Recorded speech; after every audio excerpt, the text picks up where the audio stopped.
Très chers téléspectateurs, chers lecteurs de notre média numérique Afro Info DSA 43, merci de nous rejoindre sur cette chaîne numérique. Vous nous suivez de partout à travers tous les 4 coins du monde. Dans cette émission, nous allons aujourd'hui nous entretenir avec Maître Jean-Claude Mwamba. Il est notre invité spécial quant à la situation sécuritaire qui prévaut à l'est de la République démocratique du Congo. Maître Jean-Claude Mwamba, bonjour. Oui, bonjour messieurs les journalistes et bonjour à tous les téléspectateurs. Oui, vous êtes avocat conseil du collectif des victimes d'agression rwandaise et Sévar en sigle. Actuellement, la guerre qui prévaut à l'est de la République démocratique du Congo, le monde entier connaît que c'est une guerre d'agression. Et actuellement, les territoires de Massissi et celui de Rutshuru sont envahis par le terrorisme. Est-ce que actuellement vous pouvez nous donner la situation qui prévaut dans la grande cité de Kanyabayonga? Oui, il faut dire que je ne suis pas le porte-parole des FARDC. Oui. Néanmoins, nous sommes en train de suivre, comme tout le monde, la cité est en difficulté actuellement, mais l'ennemi n'est pas encore entré dans la cité, mais vous avez vu, lorsque on voulait faire passer les examens de fin d'études primaires, lorsque l'EPSTAI a organisé, vous avez trouvé que les enfants ne pouvaient pas faire ces examens dans un contexte qui était tendu, et il a fallu qu'ils soient délocalisés dans d'autres centres, alors qu'auparavant, il les faisait à Kanyabayonga. Donc, vous comprenez que la situation sur le plan sécuritaire dans la cité de Kanyabayonga, en tout cas, elle est actuellement tendue. Actuellement, la force de résistance dans la cité de Kanyabayonga se fait remarquer. Il y a le VDP, le Volontaire pour la défense de la patrie, qui sont devenus une épine rouge contre les agresseurs du 23, n'est-ce pas, une avancée significative du côté FARDC-VDP? Oui, il faut dire que en réalité, les FARDC sont en train de combattre, mais aussi de leur côté, il y a toujours les VDP tels que vous venez de le dire.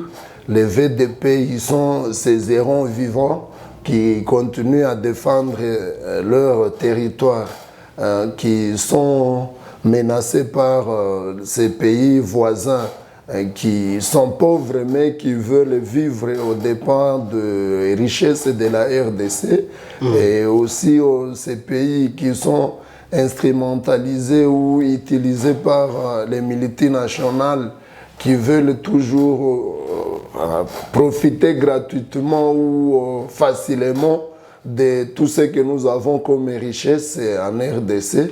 Et les VDP, ils disent non, quand même, on ne doit pas toujours rester mains croisées, alors que ce sont nos terres qui sont en train de partir. Et quand vous voyez souvent les déclarations, que ce soit les déclarations de M. Paul Kagame, le président du Rwanda, même certaines publications sur les réseaux sociaux, les comptes Twitter de M. Kainerugaba, le chef d'état-major de UPDF et le fils du président Museveni, vous trouvez que réellement, il y a quelque chose qu'ils sont en train de chercher. Et quand on dit qu'ils veulent qu'on puisse annexer une partie de la RDC sur leur pays, vous comprenez que nous, Congolais, qui avons toujours voulu de la liberté, qui avons toujours voulu mener une vie démocratique, on ne peut pas rester mains croisées alors que l'on connaît que de l'autre côté, c'est de la dictature qui dirige les pays. Mais Monsieur le maître Jean-Claude Mwamba, dernièrement, l'opinion dans la junte populaire, il se disait que les forces armées de la République démocratique du Congo au niveau de Kanyabayonga étaient en train de faire quelques replis. Et puis, il pourrait y avoir n'est-ce pas, l'avancée du 23 dans quelques villages déjà autour de la cité de Kanyabayonga, qui est le territoire de Rutshuru. Est-ce que vous pensez que cette avancée, n'est-ce pas, cette avancée du 23 dans ces différents villages déjà conquis devrait susciter, n'est-ce pas, les questions, la complexité des questions au niveau des FARDC pour que ces derniers puissent, n'est-ce pas, se réarmer en vue de pouvoir mener une flamme de résistance pour la cité? Vous savez, nos FARDC, oui, surtout les éléments qui combattent sur le terrain, en tout cas, ils sont forts. Mais ce qui fait souvent mal, même si on n'a pas jusque-là perdu la guerre, mais certaines batailles que les FARDC, les VDP perdent, c'est lorsque il y a souvent un mauvais commandement, cacophonie des commandements. Par exemple, aujourd'hui, il faut dire, comme tout un sous-chef d'état-major des FARDC en charge des opérations, en même temps, on les désigne par un télégramme en disant qu'encore il devient le chef des opérations Axe Rwindi. Quelqu'un qui devrait être à Kinshasa, en tout cas, on vous dit encore qu'on l'amène à Rwindi. Vous allez voir les chefs d'état-major en charge de la force terrestre. Donc, tous les FARDC qui combattent sur le sol, c'est lui qui est le numéro 1. On vous dit non, encore on les désigne comme coordonnateur ou responsable des opérations dans le nord et sud du Kivu. Donc, avec cette cacophonie, vous allez voir aussi, nous avons un gouverneur militaire, lui aussi qui doit rendre compte sur ces opérations. Oui. Nous avons les commandants Sokola, nous avons, je ne sais pas, les commandants régiments. Tout ce monde-là, nous avons même aussi le commandant de la 8e région. Lui aussi qui est là pour toujours cette guerre. Vous allez trouver aussi quelqu'un qui peut être là dans le cadre de coordonner les VDP. Oui. Et cette cacophonie de commandement fait à ce que les troupes sur le terrain se trouvent en difficulté.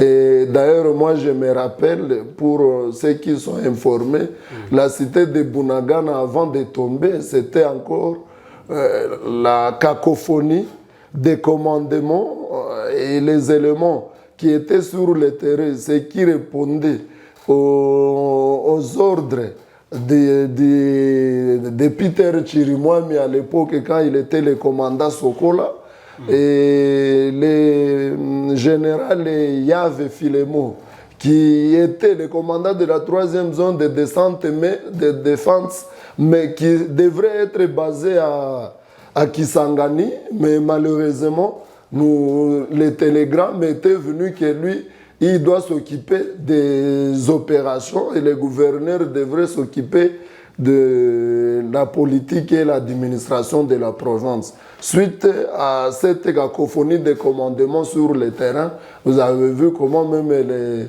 général-major Peter Chirimwami allait perdre sa vie à Bunagana à cause de cacophonie de commandement. Donc, la meilleure des façons pour que cette guerre prenne fin, nous, on peut souhaiter qu'on fasse de la même façon que c'était en 2012, en 2013, avant que les M23 première version ne soit défait. Parce qu'on n'avait qu'un seul général ici. Encore un général de brigade qui était le commandant région Mbaouma Mbamba Lycien et qui était accompagné de celui qui était chargé des opérations, M. Mamadou. Et vous avez vu comment donc l'ordre était l'ordre, il n'y avait pas beaucoup d'ordre. Mais malheureusement, ici, ça devient un problème quand tout le monde... Apparemment, moi, personnellement, je suis en train de penser que la guerre aussi est devenue quelque chose de business pour les officiers des FARDC. Apparemment, chacun ne jure que venir ici, peut-être il se retrouve d'une manière ou d'une autre. Mais nous, notre souhait serait à ce que l'on puisse trouver au moins deux. Et un commandant qui pourra juste gérer les FARDC et l'autre auprès de qui les Ouazalendo, les VDP vont chaque fois recourir quand ils ont besoin de munitions. Par exemple, pour les VDP, si on peut les laisser entre les mains du gouverneur de la province et chercher même un colonel, il peut bien commander ces opérations sans tenir compte de tous ces généraux qui sont là-bas.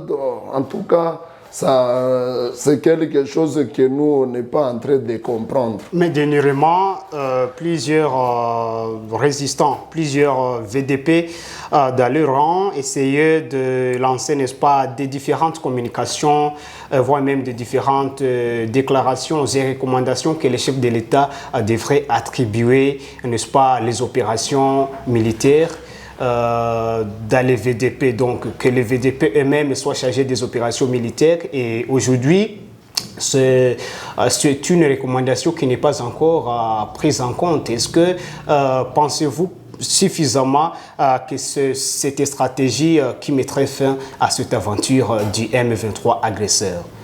Bon, de telle façon, vous savez, hein, les FARDC, en tant qu'armée loyaliste, en tant qu'une armée nationale, ils ont droit à ces replis stratégiques. Hein. Ils en ont droit, ce n'est pas une infraction, sauf s'ils faisaient une lâcheté devant l'ennemi ou fuite devant l'ennemi. Mais lorsque réellement il y a eu confrontation ou affrontement et que l'on trouve qu'on est obligé de replier pour ne pas peut-être faire essuyer beaucoup de dégâts sur les civils. Ils en ont droit de replier, ils peuvent même se retrouver à Kisangani, ils peuvent même se retrouver tel que les jours de l'AFDEL. Beaucoup de militaires, même à Kinshasa, ils ont traversé le fleuve pour se retrouver au Congo-Brazza. C'est parmi les tactiques militaires. Et ils ont ce droit, mais les VDP n'ont pas droit de sortir de chez eux. Vous voyez que même jusqu'aujourd'hui, il y a même dans les territoires de Rutshuru, même dans les territoires de Massis, alors que les M23 se tapent à la poitrine en disant que c'est lui qui gère ces entités, vous allez trouver que les VDP sont toujours dans certaines contrées où ils ne peuvent pas sortir. Je cite par exemple à Bukombo, dans les territoires de Rutshuru, chefferie de Bwito. Il y a les éléments du général Dominique qui sont toujours là. Les M23 ne savent pas comment les contraindre à sortir là-bas. Ils vont fuir pour aller où? Les VDP, par exemple, nous les avons ici au Nord Kivu et au Sud Kivu, mais à Kisangani, il n'y en a pas. Il y a, je ne sais pas, dans d'autres provinces, il n'y en a pas. Le VDP, il va replier jusqu'où? Là, il va s'appeler qui? Alors qu'en prenant les armes, c'est juste défendre votre territoire. L'armée, elle est nationale, mais le VDP n'est pas national. Le VDP, il prend juste l'arme pour défendre chez lui. C'est comme il devrait juste défendre son village. Lui, il n'est pas là pour défendre tous les pays. On ne peut pas prendre un VDP d'ici et l'amener au Kasaï s'il y a une rébellion. Il faut qu'au Kasaï, il y ait encore un autre groupe de VDP qui s'organise pour se défendre. Mais un commandant de FARDC ici, à tout moment, on peut l'amener au Kasaï, on peut l'amener au Katanga, mais on ne peut pas dire si les Wakatakatanga, par exemple, au Katanga, s'ils surgissent. Comprennent, je ne sais pas, le général Janvier Karaïri pour aller combattre là-bas. Non.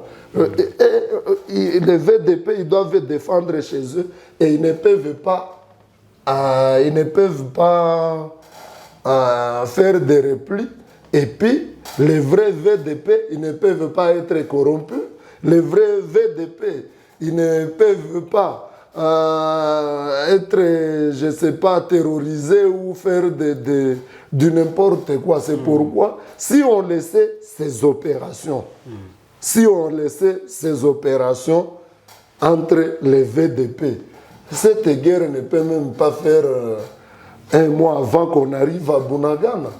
Mais tantôt, tel que je venais de le dire, c'est à cause de la cacophonie des commandements de beaucoup de généraux qui fait à ce que la guerre continue à persister.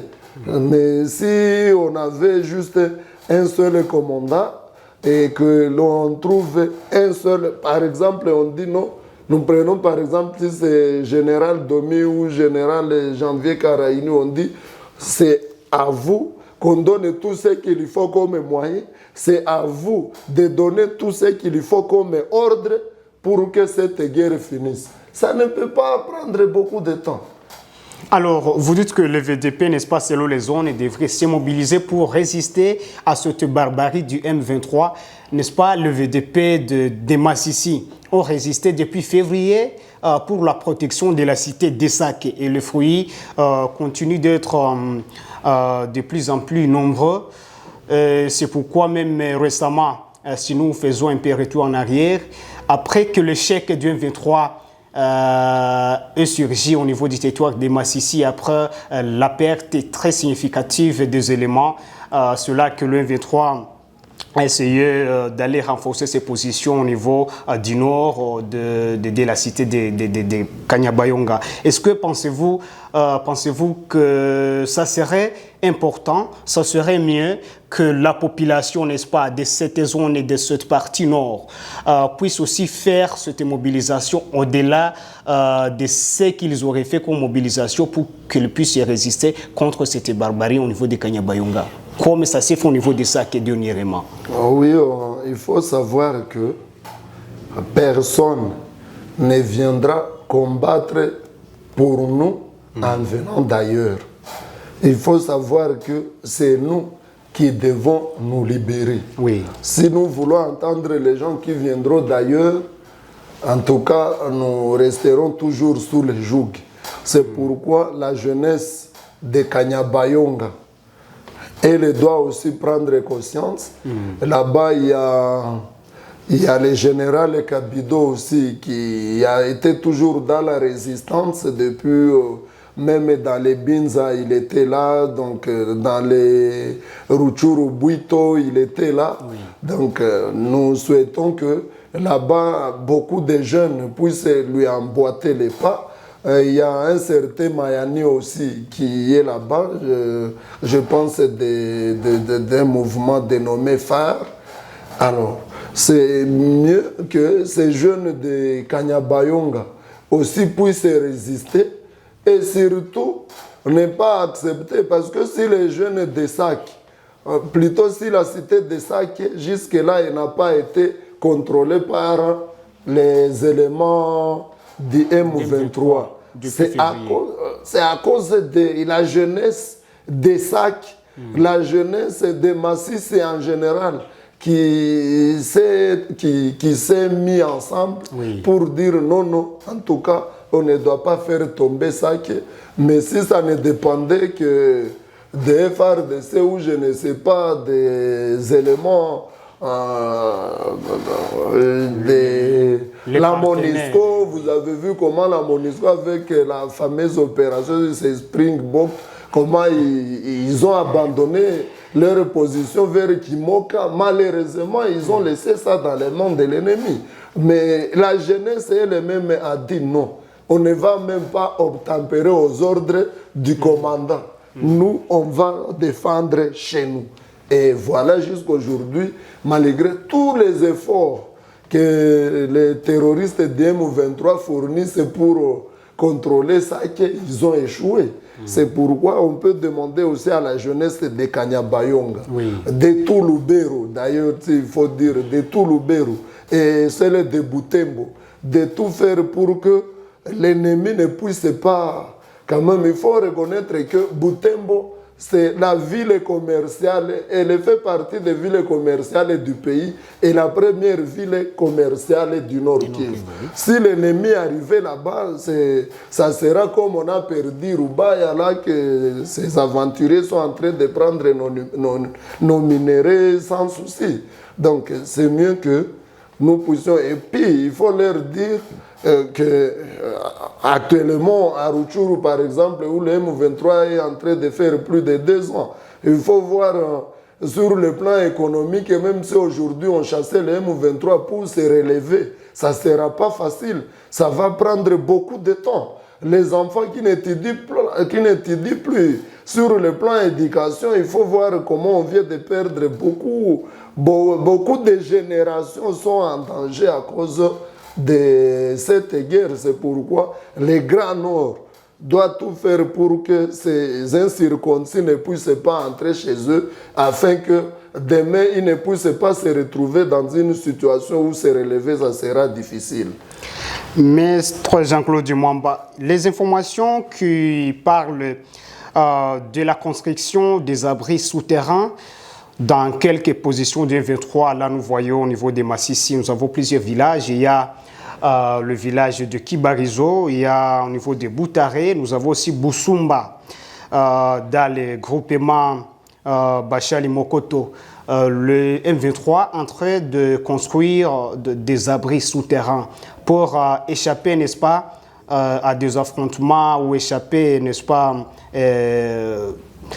aux opérations qui seraient exercées ou qui doivent prochainement peut-être être opérées par les avions de chasse. Est-ce que pensez-vous que le gouvernement ferait d'autres manières de déjouer cette stratégie entre d'être mise en œuvre par ces terroristes du M23 à Massissi?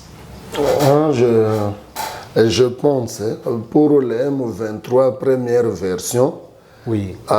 Ils avaient encore construit des terres électriques et à Tchanzu, là qu'ils prennent comme leur état-major. Oui. Mais ils étaient là. Ils avaient aussi construit des trucs pareils. Mais ça n'avait pas empêché le feu de Mamadou de les faire sortir de là. Donc c'est juste une question de volonté, du patriotisme. Autre chose va s'amener de soi. Tous ceux qui les construisent, ils doivent savoir qu'ils sont en train de construire au Congo, alors qu'ils viennent du Rwanda et de l'Ouganda. Et nous avons vu même les Kenyans entrer cette fois-là de vouloir y entrer officiellement. Comment entrer dans les jeux de l'ennemi officiellement. Quand vous avez vu la sortie médiatique du président au Kenya, William Ruto, vous voyez que lui aussi, il soutient solennellement ses frères. Et c'est pourquoi nous pouvons dire que même s'ils peuvent construire, étant donné qu'ils construisent là que ce n'est pas chez eux, ils perdent le temps inutilement. Le feu patriotique et le feu qui résulte de cette volonté patriotique va faire à ce qu'ils sortent de là. Et s'ils ne veulent pas sortir, ils vont mourir là-bas parce qu'ils peuvent penser qu'ils vont rester là-bas. Mais si on libérait par exemple la cité de Kichanga, vous pensez que l'incirconcis qui peut encore être à Boussumba, il peut résister là-bas même s'il peut être caché dans la case là. Donc il faut comprendre que ces gens-là, comme ils les construisent, s'ils seraient en train de construire au Rwanda pour se protéger, ça serait mieux. Mais construire au pays alors qu'ils sont étrangers, ils perdent beaucoup de temps. Le Wazalendo du Nord Kivu déterminé plus que jamais dans le cadre de mettre hors d'état de nuire les terroristes du M23. Toute la dernière question, dernièrement au niveau des montagnes qui surplombent la cité des Saké. Plusieurs montagnes là, ils ont été déjouées ou ils ont perdu un nombre très significatif.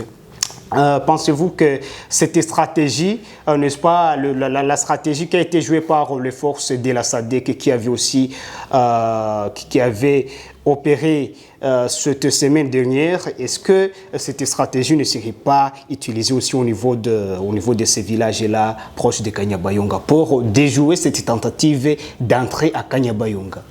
Oui, je l'ai dit tantôt, de la même façon dont la jeunesse de Massissi, la jeunesse de Saké particulièrement, la façon dont elle a été déterminante pour que les bandits ne puissent pas entrer chez eux.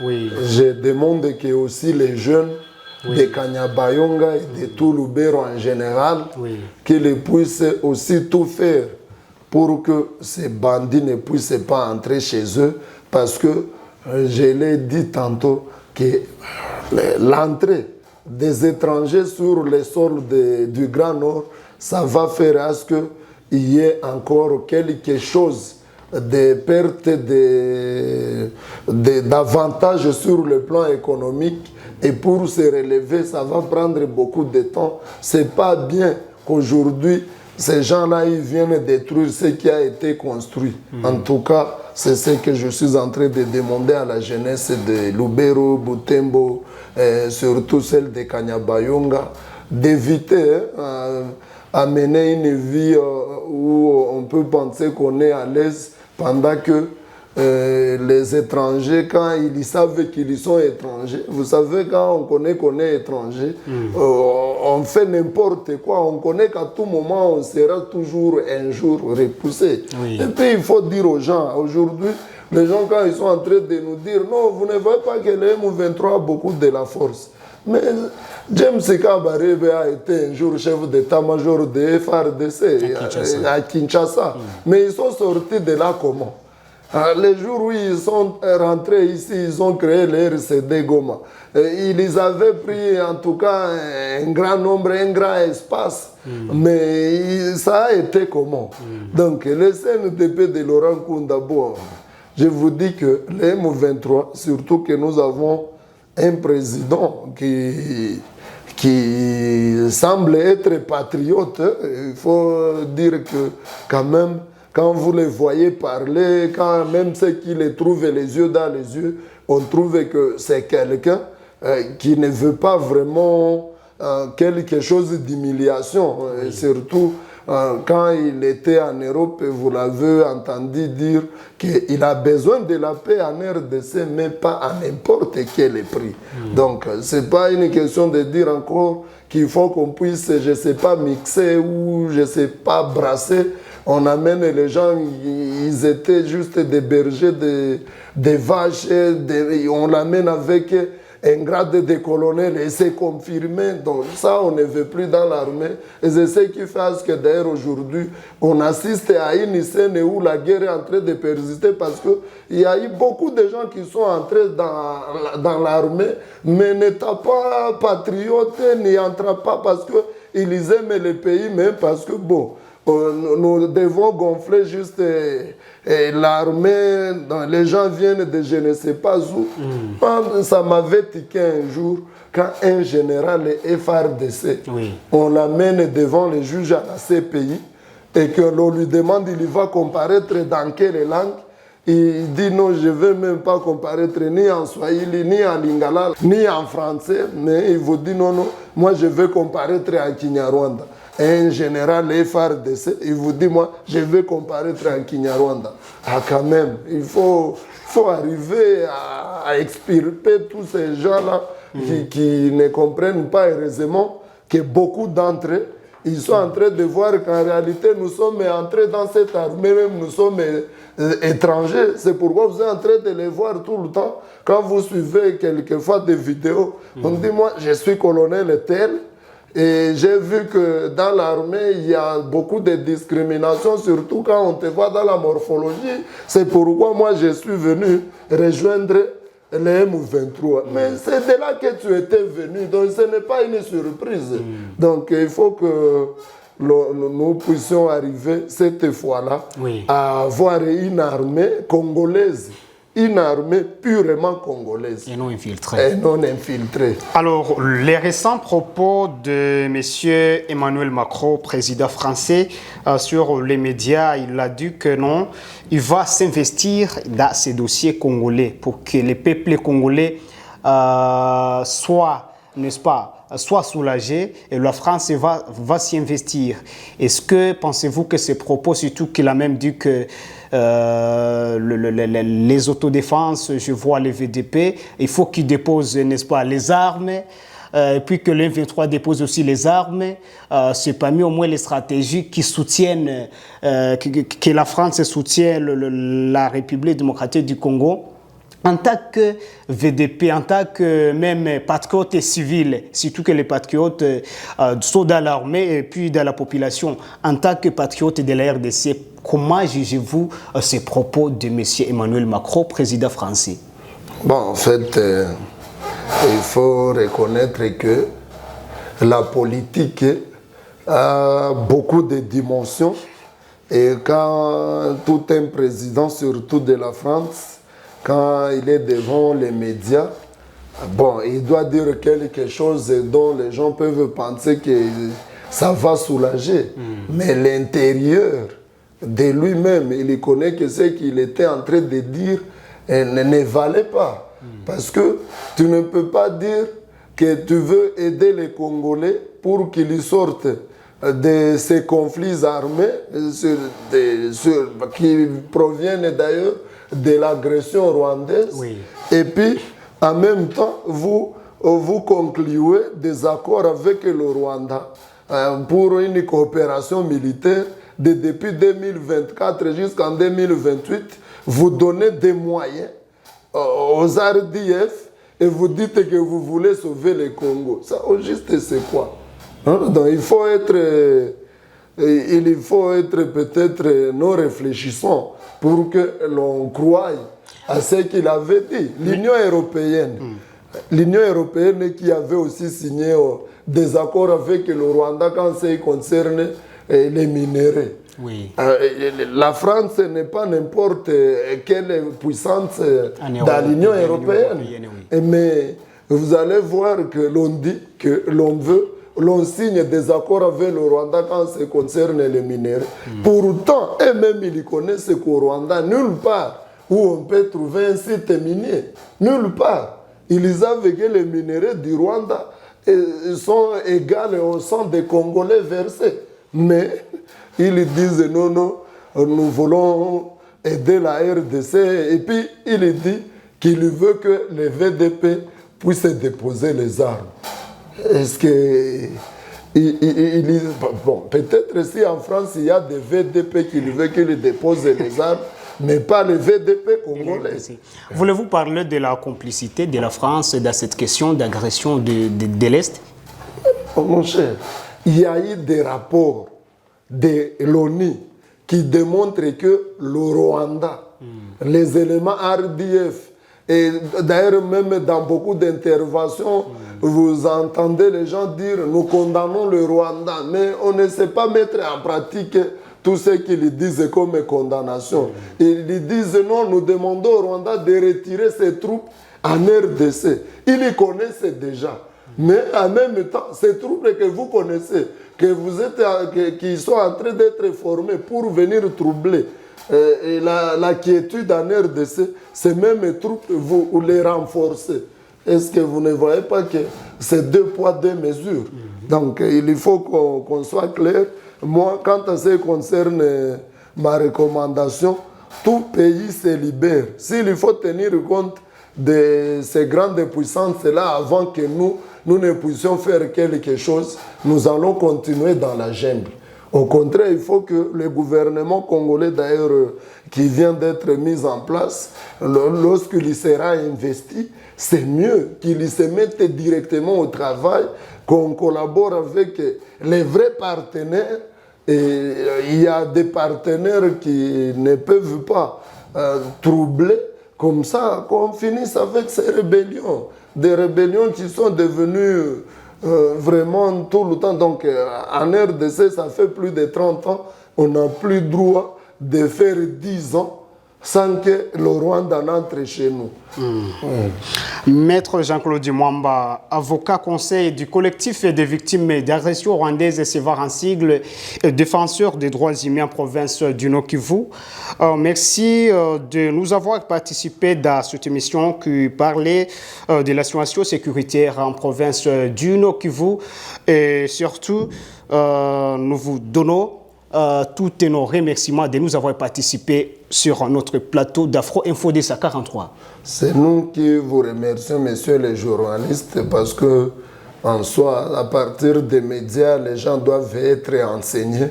Et quand l'on profite du plateau, vraiment, on est aussi content et nous pensons que ça ne sera pas la dernière fois. Très chers téléspectateurs d'Afro Info DSA 43, vous nous suivez à travers tous les continents du monde. N'oubliez pas de nous laisser vos commentaires et vos likes sur nos informations que nous diffusons à partir de la province du Nord Kivu quant à la situation sécuritaire comme notre ligne principale éditoriale. Merci. Bienvenue parmi les membres d'Afro Info DSA 43 où votre soutien est non seulement apprécié mais crucial pour notre mission. Je voulais simplement vous informer que notre page de partenariat est active. Merci à tous nos téléspectateurs car grâce à votre soutien, nous améliorons la qualité de notre travail. Chers patrons d'Afro Info DSA 43, rejoignez notre page de partenariat. Le bouton pour nous joindre est disponible. Pour nos anciens partenaires, sachez que nous sommes de retour avec le bouton partenariat. Pour ceux qui nous suivent en direct, si vous souhaitez soutenir la chaîne, cliquez sur Super Thanks, représenté par un cœur et aussi les signes $2 à l'intérieur. Que vous envoyez 1 ou $20 américains, chaque contribution compte.